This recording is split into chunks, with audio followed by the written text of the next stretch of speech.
Bu bola umuman aprel oyida kelganda bunaqa gaplari tugur tushunchasi ham umuman bo'lmagan ekan deyarli. To'ylash bo'ldimi? Rahmatjon, mana bir marta bizdan lecheniya oldingiz.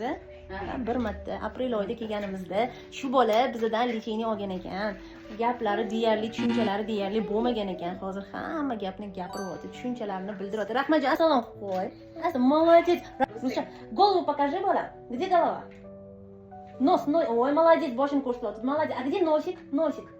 Нос. Молодец, ko'rsat. Mana, бери носик. Молодец, умничек. Это что? Rahmatjon, это что? Это машина. Молодец, машина. Bu bola umuman aprel oyida kelganda bunaqa gaplari tugur tushunchasi ham umuman bo'lmagan ekan deyarli.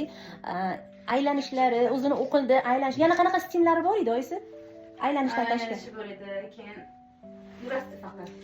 Giperaktiv ekan, etdan betga yurgan ekan. Bu bolaga Samarqandning qaysidir doktori ras autizm qo'yib bergan ekan. Mana bola holatini ko'ryapsizlar. U o'ynashayotgani doktorning qilganini qaytaryapti. Voy, Ади, молодец, Rahmatjon. Это кто? Жирафа. Это жирафа. Jirafa, молодец. Oyisi rosa xursand kelibdilar, rahmat deyaptilar bizga ham. Faqat bizning natijamiz emas, Umida Jamalovnani korreksion markazi bilan birgalikda hamkorlikdagi natija. Ya'ni biz lecheniya qilib berganmiz, bular rezultatni chiqarib berishgan. Mana shunaqa asal bola. Oyisi taxminan 70% ga o'zgardimi bolangiz? Yo'q, necha foiz deb hisoblaysiz o'zingiz? Shu 70, 50 dan oshdi. 50 dan oshiq o'zgardi. Zo'r, mana shunaqa holatda bolajon.